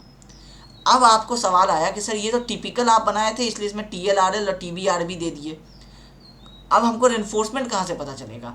तो जब भी ऐसा कोई केस होता है कि जब हम लोगों को बहुत सारा इन्फॉर्मेशन, मतलब ऐसा अगर हम सबका फुटिंग बनाते, ये कितना फुटिंग है हम लोग, F1 F1A F2 F3 F4 F5 F6 total 7 footings हैं। तो हमको इस ड्राइंग में क्या करना पड़ता है कि हमको 7 ऐसा प्लान बनाना पड़ता, 7 ऐसा सेक्शन बनाना पड़ता, वो सेम ही इन्फॉर्मेशन होता, एक ही जैसा प्लान सेक्शन होता, सिर्फ रेनफोर्समेंट अलग अलग होता। तो हम क्या किए कि हम इसका टिपिकल बना दिए कि कोई भी एक फुटिंग उठा लो, वो दिखेगा ऐसा, साइज जो होगा फुटिंग में देख लो, और सेक्शन में रेनफोर्समेंट ऐसा दिखेगा। अब आपके मन में आया कि sir R L R B T L T B बता दीजिए, तो ये रहा आर एल आर बी। ये आर एल क्या लिखा है, 40 नंबर ऑफ बार्स देने हैं, किस डायमीटर के, तो 20 हैश के। जब भी हम लोग हैश देते हैं, यहाँ देखिए लिखा है रेनफोर्समेंट हैश, मतलब 40 और 20 दोनों mm का रेनफोर्समेंट हो सकता है ना, इसीलिए आपको हैश लगा देने से पता चल जाता है कि ये डायमीटर की बात है। अब पहला वाला जो है वो नंबर है। अब जैसे यहाँ 29 है, तो यहाँ तो आपको क्लियर है कि 29 का तो बार होता नहीं है, इसका मतलब 16 डाया होगा। लेकिन यहाँ 40 20, अभी यही आपका 20 लिखा होता है, तो या 20 लिखा होता, तो 20 mm है या 12 mm है, जहाँ हैश या नहीं तो कई बार आप फाई देखते हैं, जैसे ही 16 फाई लिखा है मतलब 16 mm डायमीटर, जैसे ही 16 हैश लिखा है 16 mm डायमीटर, यहाँ लिखा 20 हैश, तो ये 20 mm डायमीटर हो गया। साइड पे आप ऑर्डर दे देंगे, 20 mm का रेनफोर्समेंट कट किया जाएगा। कितना पढ़ना है, आरएल में वो बता रहा है कि 40 नंबर ऑफ बार्स होने चाहिए। तो आप अपने इंटर्नशिप में जब वीडियो देख रहे थे प्रैक्टिकल, तो आप यहाँ देख रहे थे कि बगल में इस तरह से ऐसे ऐसे बहुत सारे रेनफोर्समेंट रखे हुए हैं, जो हम आपको उठा करके दिखाई भी थी। उसमें से एक रेनफोर्समेंट कि ये हम लोगों का ऐसे ऐसे रेनफोर्समेंट जो है कट करके पहले ही ला करके रख दिया गया बगल में, और उसको डायरेक्टली जल्दी जल्दी रिप्लेस कर दिया जाएगा। तो कितने नंबर कटेंगे, तो 40 नंबर ऑफ ऐसे यू शेप रेनफोर्समेंट बनेंगे, जिसका डायमीटर रेनफोर्समेंट का 20 mm होगा, और स्पेसिंग कितना होगा 125 mm। साइड पे वो 125 mm का मार्किंग करता जाएगा, एक एक रेनफोर्समेंट को उठाएगा, जल्दी जल्दी से रखेगा, बहुत जल्दी से रेनफोर्समेंट बन जाता है साइड पे। क्यों, क्योंकि यहाँ पे इंफॉर्मेशन इस तरह से दिया हुआ है। ये हुआ आर एल का बात। अब आप सोच रहे हैं कि आर एल और आर बी, एल और बी कहाँ है, तो फुटिंग नंबर जब हम लोग F1 की बात करेंगे तो L 4100 है, बी भी 4100 है, तो आप देखिए रेनफोर्समेंट सेम होगा, ऐसा कभी हो ही नहीं सकता है कि अलग हो जाए, क्योंकि जब साइज सेम है दोनों तरफ का तो एल और बी में देखिए रेनफोर्समेंट सेम है, 40 20 125, 40 20 125। अब क्योंकि ये एल बी सेम है तो टॉप का भी एल बी सेम होगा, 25 10 200, 25 10 200। कोई एक अलग है, ये F1A देखिए 3600 बाई 4700, इसका मतलब है कोई एक लेंथ कम है, एक लेंथ ज़्यादा है। इसका मतलब है कि यहाँ पे आपको एक लेंथ में रेनफोर्समेंट कम होगा, एक लेंथ में ज़्यादा होगा। इसमें देखिए RL कितना है, 38 नंबर ऑफ बार्स देने हैं 20 mm के 125 पे। RV में कितना 42 नंबर ऑफ बार्स देने हैं 125 की स्पेसिंग पे, 4 बार ज़्यादा देने पड़े, क्योंकि ये साइज़ 3600 था, ये 4700 था, 1100 mm ज़्यादा था, तो आपको 4 बार ज़्यादा रिक्वायर्ड हुआ। सेम उसी तरह से टॉप में भी 38 और 42, जैसे साइज़ चेंज होगा रेनफोर्समेंट अलग अलग हो जाएगा। साइज़ सिमिलर रहता है ना, तो ऐसे बनाने में आसानी होता है कि जो दिया है बस 40 20 है तो यही पूरा चलेगा, तो आप बना देते हैं। 25 10 है तो यही पूरा चलेगा, ठीक है। तो ये है F1 F1A F2 F3, सबका यहाँ पे साइज़ दिया और सबका यहाँ पे D दिया हुआ है कि सबका जिसका जो जितना डेप्थ है, बॉटम तो एक ही रहेगा सारे फुटिंग का, डेप्थ इसका 800 है, इसका 700 है, इसका 600 है। यहाँ पे ये रेनफोर्समेंट दिए हैं। इससे आपको ये आइसोलेटेड फुटिंग शेड्यूल है, तो ये वाला जो ड्राइंग था ये आइसोलेटेड के लिए ही था, इसलिए अब आप देखिए कि यहाँ राफ्ट का कोई रेनफोर्समेंट नहीं दिखाया गया आपको इसमें। और इस ड्राइंग को देख रहे थे तो राफ्ट का ही इसमें ड्राइंग था, इसमें आपको कॉलम का जो आइसोलेटेड फुटिंग है उसका रेनफोर्समेंट नहीं था। इससे क्या समझ में आया कि राफ्ट वाला ड्राइंग में सिर्फ राफ्ट का इन्फॉर्मेशन रहता है, आइसोलेटेड वाले में सिर्फ आइसोलेटेड का इन्फॉर्मेशन रहता है। लेकिन प्लान दोनों में बनाया जाता है, क्योंकि प्लान नहीं बनाइएगा तो इंजीनियर कई बार कंफ्यूज हो सकता है कि ये फुटिंग कहाँ आ रहे हैं। तो प्लान में करके आपको दिखाना पड़ेगा ना कि ये ग्रिड नंबर T2H08 है, तो T2H08 पे आपका देखिए राफ्ट आ रहा है। ऊपर आएंगे H05, तो H05 पे फुटिंग आ रहा है, तो कितने फुटिंग्स आ रहे हैं, ये इतने फुटिंग्स आ रहे हैं। वो साइड पे H05 मार्क करके रखा हुआ है, वहाँ जाएगा F2 F3 F2 F3 जितने भी फुटिंग्स हैं सब वहाँ लगा देगा। रेनफोर्समेंट टेबल में से मिल जाएगा, साइज टेबल में से मिल जाएगा, डेप्थ टेबल में से मिल जाएगा। यही वाला चीज़ जो हम आपको स्टार्टिंग में ड्राइंग दिखाए थे, एक ब्लू रेड करके पूरा जो आपका जो नर्सिंग हॉस्टल का जो एक्चुअल आपका जो वो एकेडमिक ब्लॉक का जो ड्राइंग था, उसमें ये सारे इन्फॉर्मेशन मिसिंग थे, क्योंकि अब उसके ड्राइंग थे लेकिन वो ड्राइंग हमको नहीं मिल पा रहे हैं, वो दे नहीं रहे हैं। तो वो दे नहीं रहे क्योंकि उनको रेनफोर्समेंट में डाउट लग रहा है कि शायद ये रेनफोर्समेंट में कैलकुलेशन मांग ले या कैलकुलेशन पूछ ले, बहुत सारा रीजंस होता है। अब दूसरे की प्रॉपर्टी है तो वो नहीं दे रहा है तो नहीं दे रहा है, इसीलिए हम आपको ये अपना रेफरेंस दे करके, क्योंकि ये तो मेरा बनाया हुआ ड्राइंग है, इसमें मेरा पूरा राइट है। हम आपको ये PDF भी सेंड कर सकते हैं, क्योंकि आप क्या करेंगे, आप ये मेरा ड्राइंग आप कंप्लेन किसको करेंगे, ये तो बनाए ही हम हैं। दूसरा वाला में लोग नहीं देते हैं, इसीलिए थोड़ा सा प्रॉब्लम होता है ये सारा, ठीक है। तो ये F2 F3 F1 ये आपको इन्फॉर्मेशन, आई होप कि आज के इस वीडियो में आपको आइसोलेटेड फुटिंग का जितना भी इन्फॉर्मेशन आपको चाहिए था। अब देखिए क्या किया जाता है, जैसे ये कंबाइंड फुटिंग है, कंबाइंड फुटिंग है तो यहाँ क्या किया, सेक्शन E मार्क कर दिया। अब सेक्शन E मार्क कर दिया तो आप इसमें NTC1 2 कॉलम है। अब आपको थोड़ा सा कुछ डाउट ना हो इसके लिए वो कहता है कि एक सेक्शन देख लो, सेक्शन E। अब सेक्शन E में देखेंगे तो आपको क्या दिखेगा कि ये 7000 mm वाला जो साइड है और ये 4000 वाला साइड है, यहाँ मार्किंग किया हुआ है। तो 7000 वाला साइड का आपको ये सेक्शन दिखेगा, क्योंकि आप इस सेक्शन कट करना आई होप आप जानते होंगे, बिल्डिंग ड्राइंग में हम लोग ये सब पढ़ते हैं। ये सेक्शन आप ऐसे कट किए, तो ये सेक्शन कट किए तो हमको ये 7000 वाला लेंथ में दिखेगा, और विड्थ तो पता चलेगा नहीं कितना है। तो ये सेक्शन E इसमें शायद नहीं होगा ऐसा, हाँ इसमें सेक्शन E नहीं है, सेक्शन 1 इसमें सिर्फ है, और बाकी और सेक्शन 1 भी कहाँ लिखा हुआ है, यहाँ देखिए इस तरह से 1 मार्क किया हुआ है। इसका मतलब है कि ये मेरा सेक्शन नंबर, इस किसी भी टिपिकल फुटिंग को हम कट करेंगे तो सेक्शन नंबर 1 होगा। तो सेक्शन नंबर 1 होगा तो इसमें हम लोगों को ये वाला सेक्शन जो है सेक्शन नंबर 1 है। एक छोटा सा चीज़ और आप देख लीजिए, ये जो आप ब्लैक कलर का अगर आपको डाउट आ रहा होगा कि ये क्या है, देखिए यहाँ आपको ना ये सब इन्फॉर्मेशन दिया है। हम आपको क्या डिस्कस किए थे कि हम लोग एक्सकेवेशन किए, अब पाइल आ रहा था हम लोगों की साइड पे, मान लीजिए पाइल नहीं आता था, आप सबसे पहले क्या करते, सैंड वो करते, स्प्रेड करते, उसके ऊपर आप PCC करते। यहाँ देखिए 75 mm थिक PCC 1:4:8 ये दिया हुआ है। इसका मतलब क्या है कि ये आपका 1:4:8 का आपको PCC आना है। ये तो आप बना लेंगे, नॉमिनल मिक्स है, आपके पास मिक्सर है ही टिल्टिंग मिक्सर, उसमें आप 1:4:8 में पुट करेंगे, 75 mm आप इसका थिकनेस देंगे, आपका PCC बन गया, जो हम लोगों के साइड पे हुआ है, अभी आप PCC देख चुके हैं। उसके ऊपर क्या होता है ना कि अगर ऐसा एरिया है जहाँ वाटर लेवल जो है बहुत हाई है, वाटर टेबल बहुत जल्दी आपको पानी मिल जाता है, जिस एरिया में जैसे दिल्ली वगैरह में है कि आप 100 फीट भी नीचे चले जाइए आपको पानी नहीं मिलता है, वहाँ बहुत मुश्किल से तो वहाँ सप्लाई वाला वाटर आता है जो म्यूनसिपैलिटी आपको सप्लाई करती है, क्योंकि वहाँ बोरिंग करके आप पानी नहीं ला सकते हैं। तो जहाँ ऐसा दिक्कत होता है जहाँ पानी तुरंत बाहर आ जाएगा, तो अगर आप कुछ मीटर नीचे जा करके फाउंडेशन बना रहे हैं तो कल को वो पानी के जल्दी कॉन्टैक्ट में आ जाएगा, क्योंकि वाटर टेबल राइज कर जाएगा, और राइज करेगा तो फिर आपके ये पूरे इस कंक्रीट को जल्दी ख़राब करेगा। तो हम लोग क्या करते हैं कि यहाँ पे इस तरह से एक लेयर दे देते हैं, एक कह सकते हैं आप प्लास्टिक की तरह समझ लीजिए, एक वाटर प्रूफिंग लेयर होता है। ये आपको यहाँ लिखा हुआ है, इसका स्पेसिफिकेशन नहीं दिया हुआ है इसमें, क्योंकि ये सिविल इंजीनियर के रेंज में नहीं आता है। ये वाटर प्रूफिंग मटेरियल मार्केट में अवेलेबल होता है। अब जिस शहर का जो मार्केट हो, उस शहर में जो सप्लायर आपको सप्लाई कर रहा है वही आपको मिलेगा। इसलिए यहाँ पे इसका इन्फॉर्मेशन नहीं दिया जाता है कि कौन सा वाला देना है, कितने थिकनेस का देना है। लेकिन वाटर प्रूफिंग आता थिकनेस एक ही है सारे ही फाउंडेशन। इसका पर्पज़ है पानी को रोकना, पानी आपके फुटिंग के कांटेक्ट में ना आ जाए डायरेक्टली। कुछ टाइम बाद हो सकता है कि वो वाटर प्रूफिंग का क्वालिटी 25 साल में डिटोरिएट हो जाएगा, तो 25 साल बाद उसमें होल्स आ जाएंगे, तो वो फिर पानी का कांटेक्ट में आएगा, फिर वो एक्शन होते होते 25 साल और हो जाएगा, तो टाइम मिल जाता है। तो ये वाटर प्रूफिंग आपको ऐसे स्ट्रेट दिखाया हुआ है, बीच बीच में ऐसे ब्लैक इस तरह से पैटर्न दिया हुआ है, ताकि ये समझ में आ जाए। ये एक स्टैंडर्ड तरीका होता है वाटर प्रूफिंग समझाने का। तो आपको क्या मिला, नीचे का पीसीसी का इन्फॉर्मेशन सेक्शन में मिल गया, वाटर प्रूफिंग सेक्शन में मिल गया। उसके बाद ये कॉलम का रेनफोर्समेंट आके अंदर कितना बेंड करेगा, यहाँ लिखा है 300, और टिपिकल मतलब कितने नंबर ऑफ बार्स की भी आप बात कर लीजिए, बेंड होगा तो 300 mm बाहर इस तरह से उसको एंकरेज मिलना पड़ेगा। तो जब रेनफोर्समेंट आप कट करवा रहे होते हैं फाउंडेशन में पुट करने के लिए, आप पहले इन्फॉर्म कर देते कि 300 का बेंड देना। ये बेंड आपके साइड पे जब हम लोग कॉलम दिखा रहे थे फुटिंग के अंदर में स्प्रेड किया हुआ था, ऐसे स्टार शेप बन के ये इधर निकला, ये इधर निकला, इस तरह से।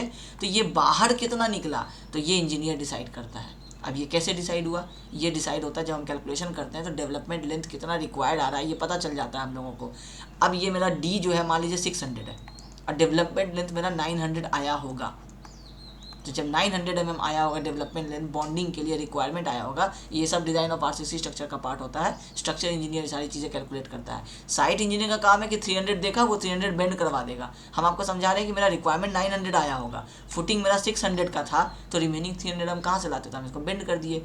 अब इस फुटिंग के अंदर में टोटल कितना रेनफोर्समेंट इंसर्ट हो चुका है, 900, ये 3 प्लस ये 600, तो टोटल मेरा रिक्वायरमेंट हो गया। मेरा कैलकुलेशन में आया होगा कि 900 mm से कम अगर इन्फोर्समेंट आप कंक्रीट के अंदर पुट किए तो वो स्लिप आउट होकर के बाहर आ जाएगा। उस स्लिप आउट को अवॉइड करने के लिए हम लोग इसको बेंड करके 300 का बता दिए। अब पूरे साइट में मेरा हो सकता है 500 का फुटिंग हो, 700 का फुटिंग हो, तो हम सबके हिसाब से कैलकुलेट किए होंगे। तो मेरा मिनिमम जैसे आ रहा होगा रिक्वायरमेंट 800, तो अगर हम 700 में भी 300 बेंड करा देंगे तो कोई बहुत ज़्यादा लॉस नहीं है। 600 में भी करा देंगे तो 900 ही हो जाएगा, और 500 में भी अगर 300 करेगा तो 800 मिल जाएगा। तो हम 300 टिपिकल कर दिए, मतलब है कि वो सारे रेनफोर्समेंट को 300 mm ही बेंड करेगा। ये इन्फॉर्मेशन हम साइट पे बाउंड कर दिए, जैसे ही हम टिपिकल लिख दिए ये चीज़ उसको मजबूरी हो गया, अब वो 300 ही पूरा बेंड करेगा। इसके साथ मेरा इस ड्राइंग में जो अभी हम आइसोलेटेड फुटिंग का आपको बताना चाह रहे थे इन्फॉर्मेशन, वो कंप्लीट हो गया। इस वाले ड्राइंग में हम लोग अभी भी नहीं आ पाए।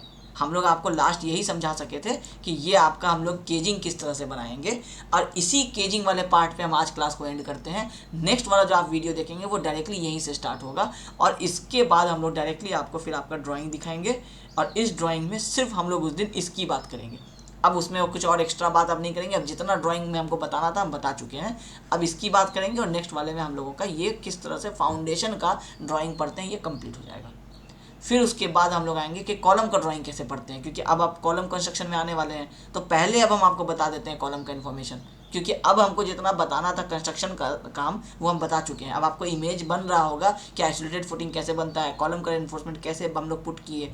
अब कॉलम का रेनफोर्समेंट कहाँ से मिला हमको, जिसको हम पुट कर दिए अपने साइट पे, उस वाले ड्राइंग में नहीं है। हम आपको अपने वाले साइट में दिखा देंगे कि कॉलम का ड्राइंग कैसा होता है, और उसमें इन्फॉर्मेशन आपको मिल जाएगा। फिर हम आपको ले जाएंगे प्रैक्टिकल वीडियो में, वहाँ दिखाएंगे कि कॉलम किस तरह से कास्ट होता है। ठीक है, तो आई होप कि आज का ये लेक्चर थोड़ा लेंदी होगा, मगर बहुत ज़्यादा ही इन्फॉर्मेटिव लेक्चर था। मेरा आपसे रिक्वेस्ट रहेगा कि इस लेक्चर को एक बार नहीं समझ में आता है 2 बार देखिए, 3 बार देखिए। ड्राइंग का PDF हम आपको टेलीग्राम ग्रुप में दे ही देंगे, उससे मैच कर करके देखिए और ज़्यादा से ज़्यादा इन्फॉर्मेशन अचीव कीजिए, क्योंकि इंटरव्यू में जब क्वेश्चन पूछा जाएगा, जो जितना ज़्यादा प्रैक्टिस में रहेगा, जितना ज़्यादा फ्लो में रहेगा, उतना ज़्यादा ईजी होगा साइट इंजीनियरिंग का जॉब लेना। ठीक है, तो आई होप आपको आज का ये वीडियो पसंद आया होगा। मिलते हैं नेक्स्ट वाले क्लास में। Thank you.